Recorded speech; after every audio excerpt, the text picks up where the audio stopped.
delighted to speak today to Dr. Marcia Reynolds, a behavioral scientist with a doctoral degree in organizational psychology, 2 master's degrees in education and communications, master coach, and an author of 4 best-selling books.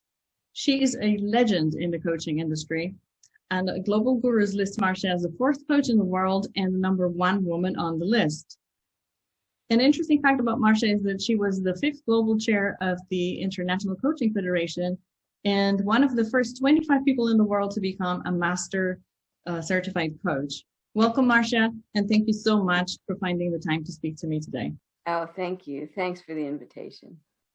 So today we decided to talk about a very important topic in this changing and changed world, and this is creating coaching cultures in organizations. But I think that there is quite significant confusion about what coaching culture is. Mm-hmm. So could you define what is coaching culture? Sure. You're absolutely right. So many times companies come to me and they say they want a coaching culture. And then it's more about, so we give frequent feedback. And I'm like, well, a feedback culture is not a coaching culture. And I don't even like the whole concept of giving feedback because it makes people crazy and depressed and not motivated. And so coaching, there are companies who have actually shifted. Instead of doing regular performance conversations, they do regular coaching conversations. But in order to do that, they have to have an extensive training of internal coaches. The HR people, the learning development people need to have solid coaching to support the leaders. The leaders need to know what a coaching conversation is, how to be with someone in a more engaging way.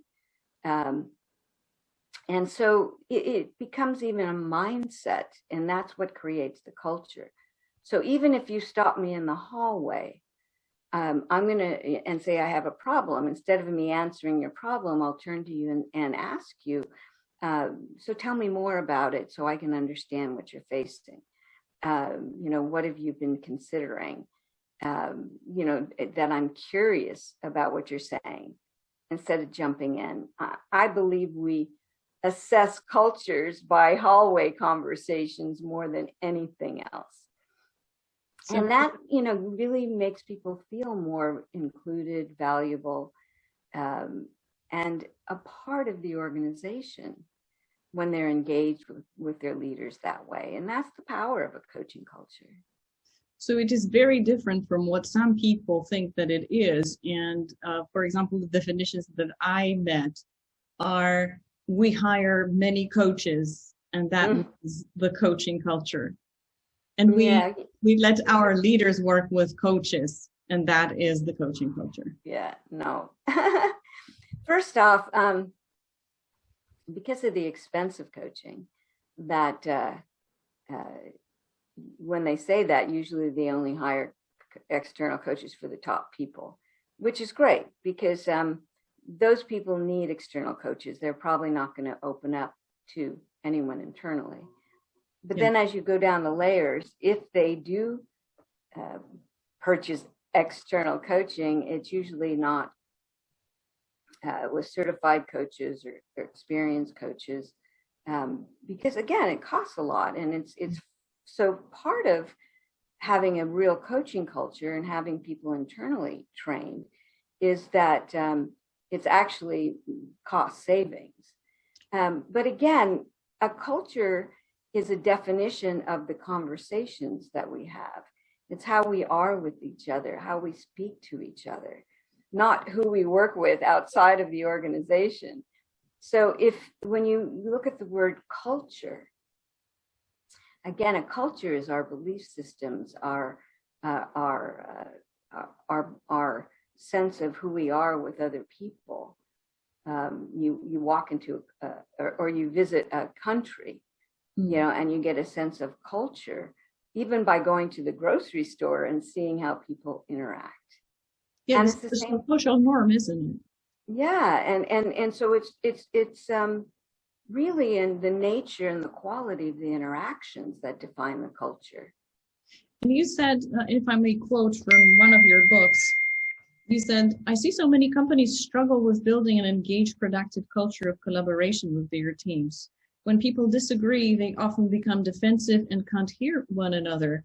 This causes breakdowns in communications, a silencing of new ideas, and halts progress towards success. Mm-hmm.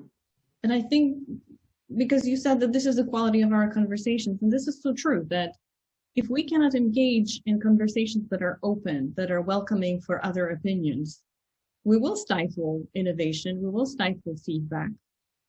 And this is especially critical, I think, for the leaders. The higher we go, the less feedback, the less candid and open and honest feedback they get. And so they become isolated in those high levels of hierarchy. And if you don't know what's going on, you cannot solve the problems. Right, or make good decisions. Right? Yeah, it was Hal Gregerson wrote an article years ago for the Harvard Business Review called Bursting the CEO Bubble. And he defined that problem, that leaders do not have full perspective because people aren't going to just come to them and tell them the truth. And they aren't going out and seeking it. And they aren't going out and telling people, I don't know all the answers. I don't know everything that's going on. Please help me to understand, what challenges you're facing every day. So they have to get out there and ask the questions. Otherwise, they won't understand. They won't have the perspective and the knowledge in order to make the best decisions. So, the foundation of not even just a coaching culture, but any culture where we are engaging each other in an open, honest way is psychological safety. So what you're saying is that when leaders don't know how to have these conversations, people don't feel safe and they won't open up. I often have leaders say to me, well, I try to have these coaching conversations, but I can't get them to talk to me. And I always say, so how are you listening? Not what are you saying, but how are you listening? This is such an important point. And you write about this in your book, that it is about the listening quality. Mm-hmm. And you even list those 5 mindsets or 3 mindsets. I sorry if I mispronounced this. And one of them is really better quality of listening. So can you tell us, what do you mean by that? How can they listen better? Because they think that if they hear, they listen. If they stop talking, they listen, right? Yeah. Silence does not necessarily mean you're listening. It just means you aren't talking. But too many people see listening as an activity. I'm listening to you. And so I'm still doing something to you. I say there's a distinction between listening, active listening, and receiving.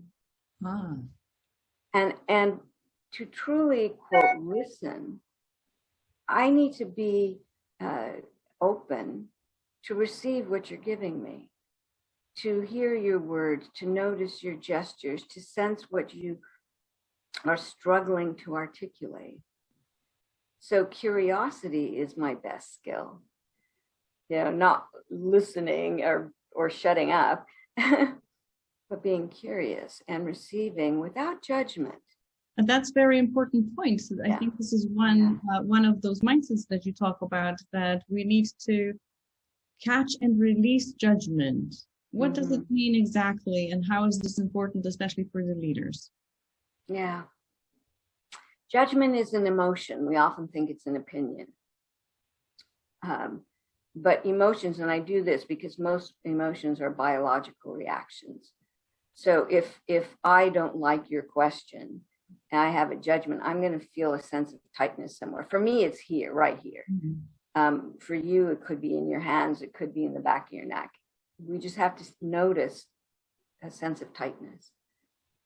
And then breathe and release that first. You have to start with your biology before you can deal with your intellect. So if I can release the tension, then I can be with you in a more easier way. And then I can determine, am I judging you or not? And people will trigger our judgments because we have very old belief systems, and of what is right, what is wrong, what people should do, what they shouldn't do, what they should be thinking. And the word should indicates judgment. So can I just appreciate that this is the way you see your situation right now? And maybe through this conversation, you can see it differently. So I have hope as well. So I can't tell you you're wrong, you shouldn't see it that way. I don't know why you see it that way. It's just the way you do. And so I receive what you're giving me. I appreciate your experience. And then I'm curious, and I'm going to ask you questions to see, what's framing your perception, your beliefs. And as I ask you these questions, you may start to see that there's another way to look at your situation. And that's the foundation of coaching. Mm-hmm. Precisely. So this is the most powerful thing that we can create for the other person, the space in which they can themselves find a different perspective. Absolutely. Because then the action that they take will be their own and will be committed action, and it can lead to long-term change. If I tell you what to do, probably I'm going to misinterpret your request. It will either lead to compliance or resistance, and it doesn't lead to long-term behavioral change. So what is it, as an organizational leader, I want people to change what they do? Well, you're asking them to change in a committed long-term way. You can't do that by telling them. It doesn't work in the brain that way. In order for me to lodge the change to where it's permanent, it really has to come out of my creative process, that I see my situation differently, and then I will act differently. So leaders think they have to have all the answers. Yes. When honestly, they just need to have the best, to really be curious, to summarize what they hear, and then to ask clarifying questions. And that's all they need to do. They don't have to go deep into understanding the source and basic needs of the person. They always say to me, well, I'm not a therapist. No, I'm not asking you to be.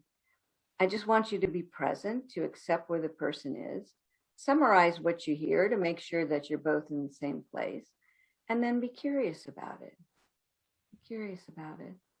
So I think you touched on something that is very important and very difficult for most people, not only leaders, to get right. And this is this presence. Mm-hmm.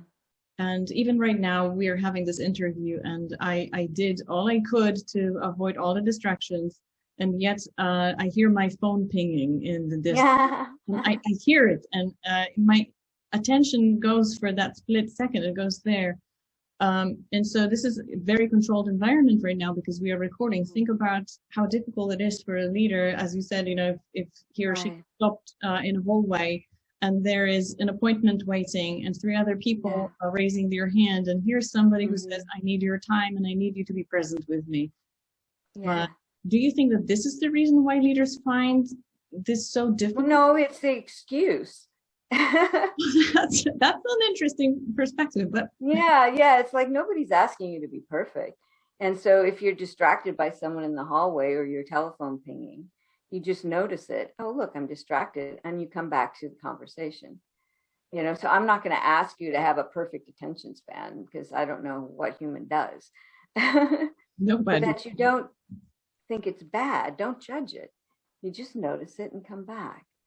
And if you're a leader and you're in the hallway and you're rushing to a meeting, then you tell the person, I can see this is important to you and I want to have this conversation. I'm late for a meeting right now, and so I can't be present. Can we have this conversation, this afternoon or tomorrow morning? Mm-hmm. Just claim it. Don't pretend it's not there. That's also very important. Don't pretend that it's not there. And I think that a huge part of being a leader maybe not for everybody, but at least this is what I've observed, is that they pretend a lot. Yeah, you're right. They pretend that they have everything together, that they have control over everything. But in fact, they don't, because as you said, what human being does. Yeah. And why do you think this is it a form of an armor that they put on? Is it protecting their ego? What is in the way for them? Even greater than that is their definition of leadership. So when I coach a leader, that's where I start. Define to me what you think a leader is supposed to be. Because oftentimes they're like, well, everyone comes to me. I'm the one that has to have the answers and to tell them how to do things right. And so it's within the definition that they're protecting. So then I'll ask, so what is it you think people want from you as a leader? And it's not often that you have all the answers and that you give me the answer right away. What most people want these days, according to the research, is two-way interaction, to be listened to be valued, to help me understand that it's more about my fear of implementing what I know, not that I don't know. And as a leader, I need to discover, do you need my advice, or do you need me to help you feel more confident with your own choices? I have to determine that. So we often look at belief system around what leader is and how is that changing, and what do employees want these days, and are they willing to adapt to a new leadership model that would be most effective. And what so I coach around that, not actions. But that is very fascinating. So, but that's exactly what you said. This new generation of people at work, they demand different things. So what would be that effective leadership style? Is it the coaching style? It is a coaching style that it's an engaging. And that's what, back to your original question about a coaching culture, that first off, I look at you and I feel you are a creative, resourceful being that has a lot of knowledge and experience. You may not have experience in this particular situation, but you have other experiences.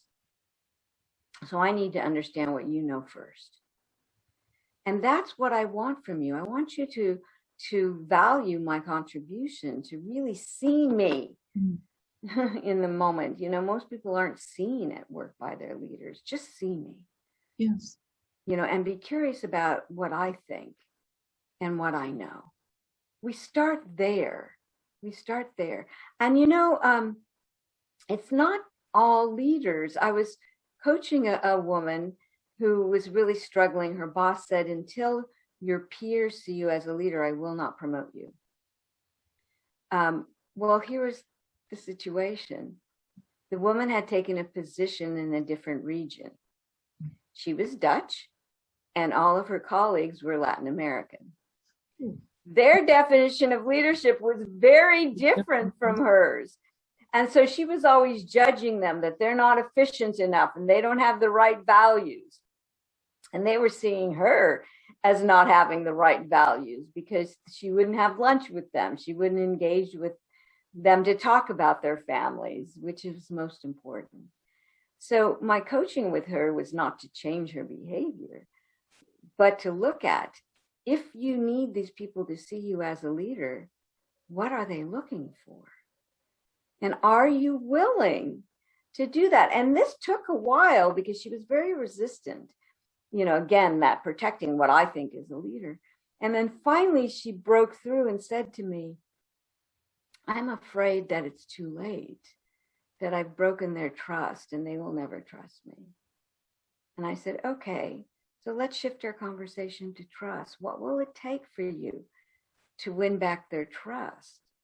And then she did look at, well, I need to maybe to ask them each to lunch and ask them that question. Small so we first looked at leadership and then we looked at trust.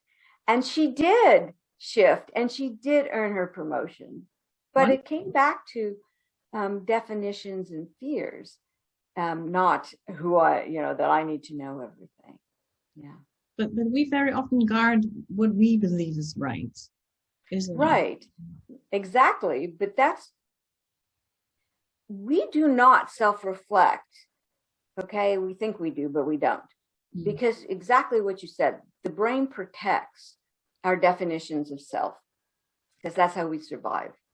This is why we need a coach, because the neuroscientists call this an external disruptor.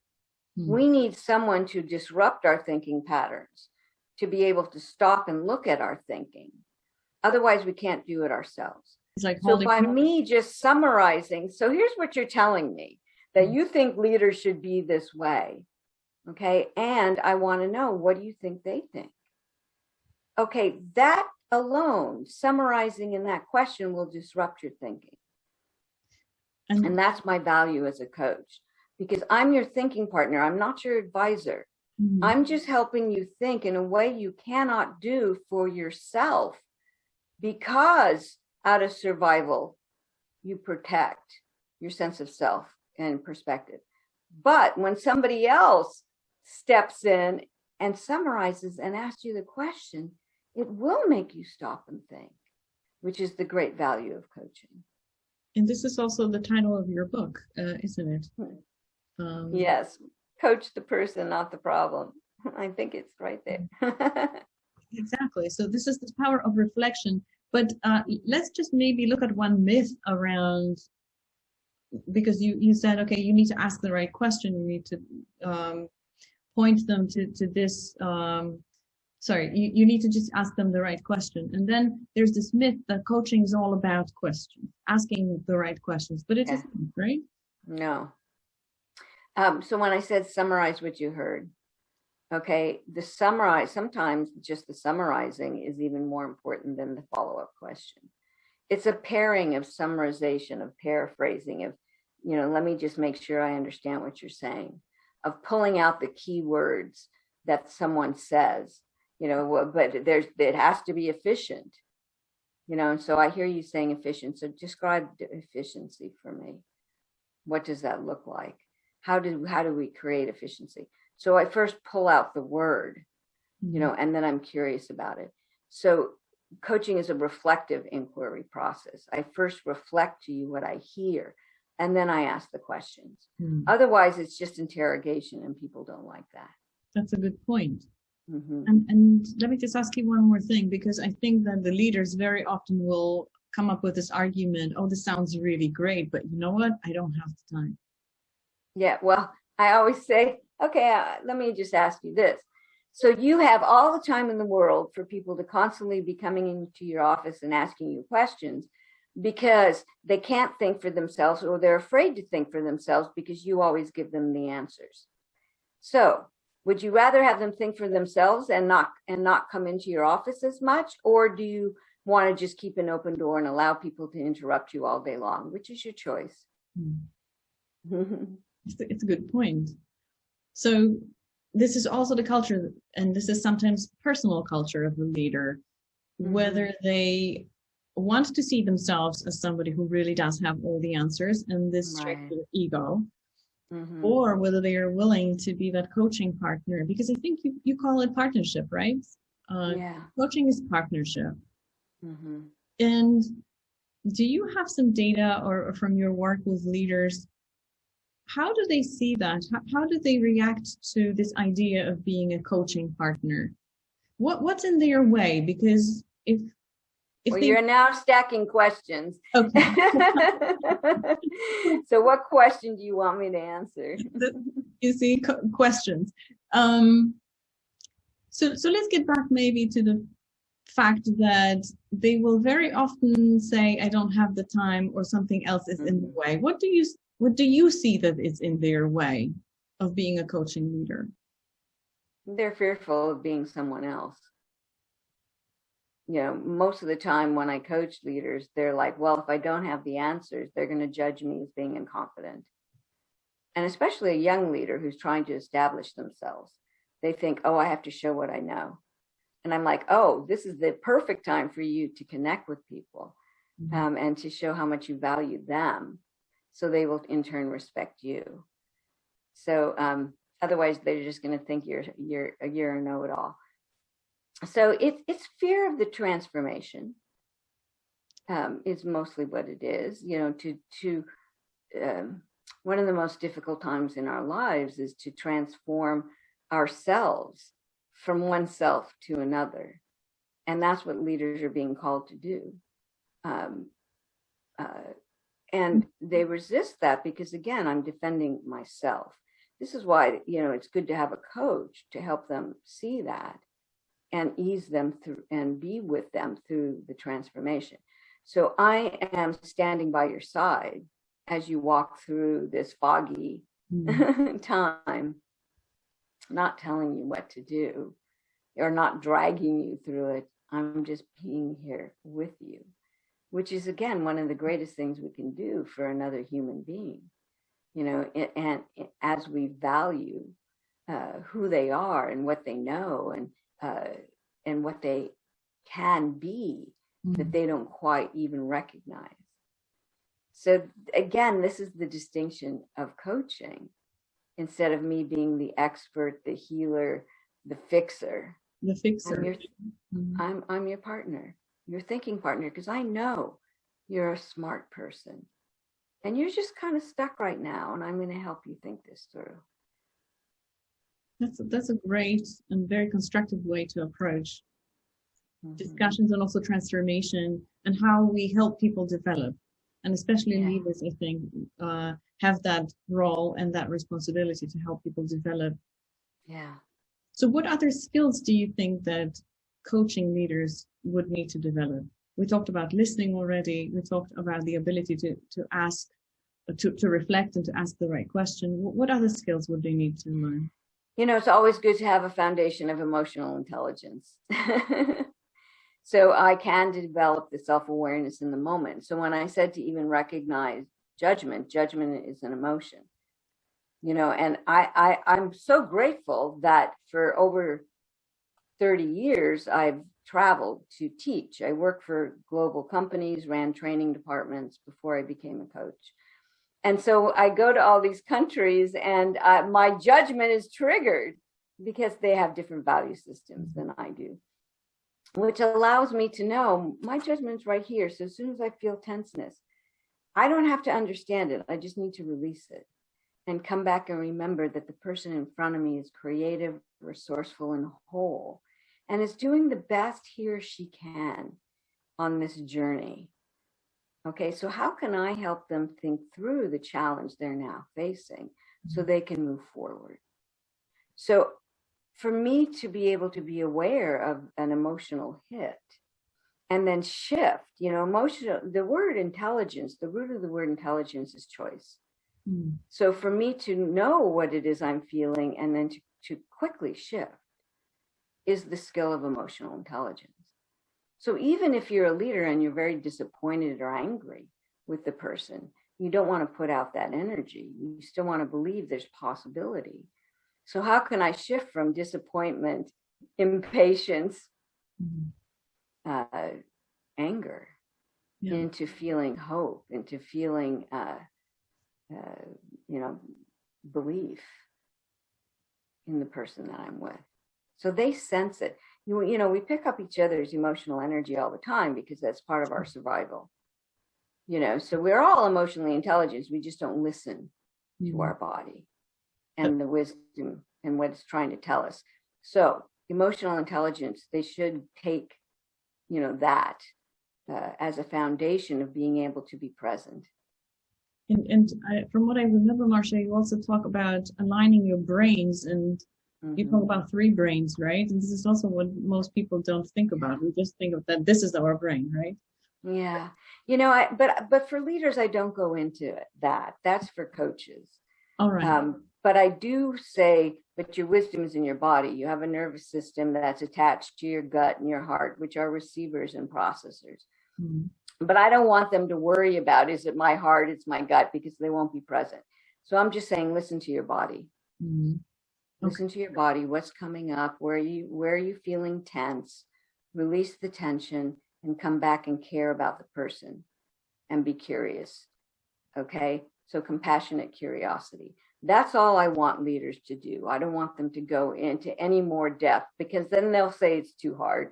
And I think, yeah, this is a very good point, and it's good that it came up. So our point is not to turn leaders into coaches. This is our profession. This is our job.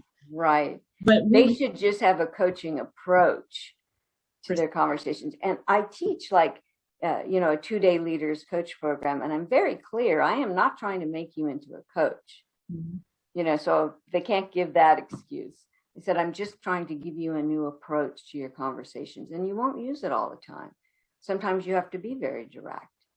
Okay. Sometimes you need to give advice, but this is another way of being with people that honors who they are and helps them feel more included in the conversation and the organization. So learning a coaching approach is critical. Yeah. So let me just ask one more question. So besides training leaders, what else do you think that organizations need to do to create a coaching culture?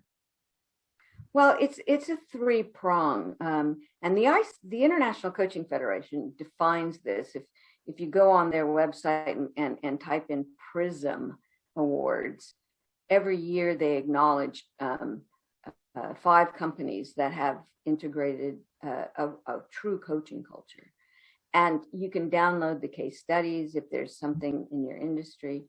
But all of them have 3 prongs. 1, the top leaders have an external coach, very top. 2, there's a pool of internal coaches. So again, I do a lot of training of the HR, learning development leaders, and some of the most progressive leaders in an organization. I just completed a 32-hour coach training program with 40 leaders in a global company.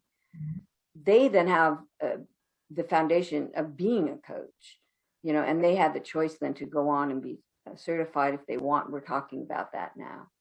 You should have some certified coaches as well, because they then will support the leaders. So the 3rd prong is all leaders get leaders coach training.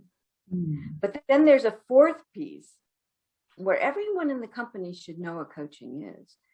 So most of the companies I work with create just a 3-minute video that all employees, no matter what they do, watches the video that says this is what coaching is. So if your leader starts to change and is asking you questions or summarizing what you're saying, you won't be worried about it. They're just shifting their approach to honor you more. So that's an essential piece, that the entire company knows what coaching is. So all employees will appreciate when their leader is attempting to do this until they get it in their bones of how to approach conversations in a coaching style. So it's like with everything else, the shift really begins with the awareness, isn't it? Mm-hmm. Yeah. And when do you know as a leader that your organization is ready to shift into that cultural model? Well, there isn't a ready measure. It's, it really is deciding to do that this is something important. Now, if you have a very fearful culture, then it's very difficult. But I have to tell you, the United States and often Northern Europe have been very slow to this game. I've been teaching and working with companies in China for years. Okay, so you say ready. Well, they had very hierarchical, fear-based cultures. And they said, okay, we know we have to change or we will not retain the top talent. We don't like it, but we have to do it. Okay, so the leaders all stepped forward and said, we know this is important for our survival and our success. We engage with it, we support it. And when the leaders give that message, then everyone starts to think, okay, this is the way we have to go. So wherever they are in the spectrum of how they are with people, it doesn't matter as long as there's full commitment by the top. And why do you think it's different in the West? because they're locked into we do everything right. I see. So it's the ego problem again. Mhm. Well, and I wouldn't say because we all have ego, or we wouldn't be able to function. It's definition. Mm. It's definition. We had bought into the whole scientific management thing, 150 years ago, and emotions don't count. Yeah. And we're just slowly shifting to more of a humane look at employees and the culture and how to bring that in. Southern Europe has always been a little bit more relationship focused. And so it was just, a little bit easier to integrate. And I just noticed that you said, again, this comes back in our interview, that this is changing, and not only because the world is changing, but also there's a new generation of people coming in. And I have a quote here. You said, you can't count on people staying just out of loyalty or for a paycheck anymore. Mm-hmm. And I think that because this new generation really demands from the leaders that they are heard, that they are taken as human beings first and employees second. Yes. Can you speak to that? Well, that's the way the world is changing, that we want to be seen, heard, valued. But it's not that we never wanted it before. We just didn't expect to get it. Yeah. So I always wanted my leader to do that. I just didn't expect him to. The generations coming in now have an expectation. And if they don't get it, they'll go somewhere else. Mm-hmm. So what would be your advice to those young executives that we are speaking to right now? What kind of leadership should they have? I know we talked about the coaching leadership, but is there something else that they should develop to be effective? Also looking at the new cohort of employees coming in. Yeah. Well, this is my final advice. Give up knowing. You don't have to know everything, and you shouldn't pretend you do. Be curious and care. And remember that they are creative, resourceful, and whole. They don't need you to fix them, and you aren't better than them. So we're all on this journey together. That's beautiful. That's really beautiful.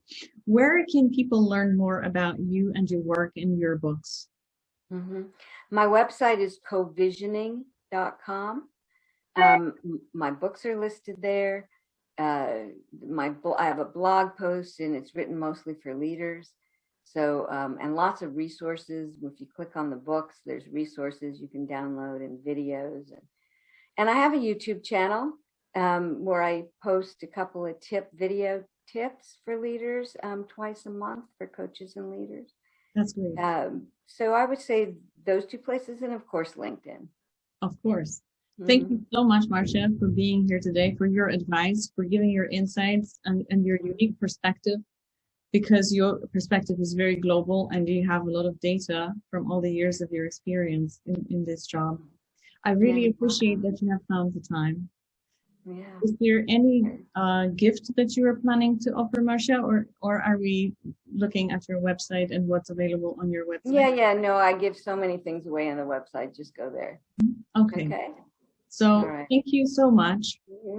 And I wish you all the best. And thank you for doing this for me. Yeah, you're welcome.